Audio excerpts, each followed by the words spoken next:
Hi friends, welcome back to our channel. ఈరోజు మనం ఈ వీడియోలో తెలుసుకోబోతున్నాం కాపీరైట్ క్లెయిమ్ రాకుండా మ్యూజిక్ ఏ విధంగా యూజ్ చేయాలో తెలుసుకోబోతున్నాం. ముందుగా గూగుల్ క్రోమ్కి వెళ్ళండి. క్రోమ్లో వెళ్ళేసి ఇక్కడ studio.youtube.com అని ఎంటర్ చేయండి. ఎంటర్ చేసిన తర్వాత ఛానల్ డాష్బోర్డ్ ఓపెన్ అవుతుంది. అక్కడ మీకు చాలా ఆప్షన్స్ చూపిస్తుంది. ఇక్కడ లెఫ్ట్ సైడ్ బాటంలో మ్యూజిక్ సింబల్ ఉంటుంది. కొంచెం జూమ్ చేసుకొని చూడండి, క్లియర్గా అర్థమవుతుంది.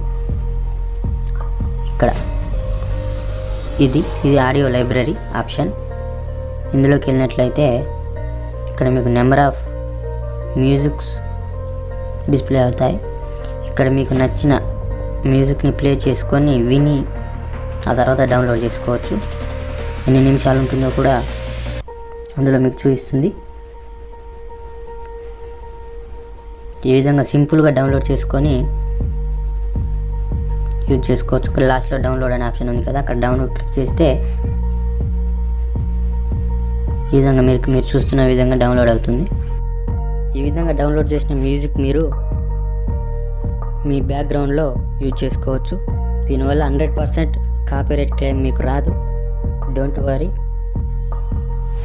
చాలామంది కాపీరైట్ క్లెయిమ్ వల్ల ఇబ్బంది పడుతున్నారు. చాలామంది ఫ్రీ మ్యూజిక్ ఏ విధంగా డౌన్లోడ్ చేయాలో తెలియక చాలామంది అడిగారు నన్ను. వాళ్ళ కోసం వీడియో చేశాను. ఇక్కడ దాదాపు 30 పేజెస్ వరకు మ్యూజిక్ ఉంటుంది.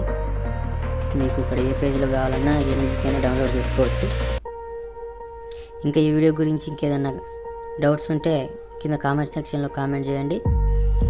ఇంకా యూట్యూబ్కి సంబంధించినట్టు ఎటువంటి ఇన్ఫర్మేషన్ కావాలన్నా కూడా మీరు ఇక్కడ నన్ను అడగవచ్చు. నేను ఖచ్చితంగా దాని మీద మీకు క్లారిటీ ఇస్తాను. ఫుల్ క్లారిటీతో మీకు వీడియో చేసి ఖచ్చితంగా పంపుతాను. Don't worry. ఇటువంటి ఇంకా మీకు కావాలంటే ఖచ్చితంగా మన ఛానల్ లైక్ చేసి సబ్స్క్రైబ్ చేసుకోండి. Thanks for watching. Thank you.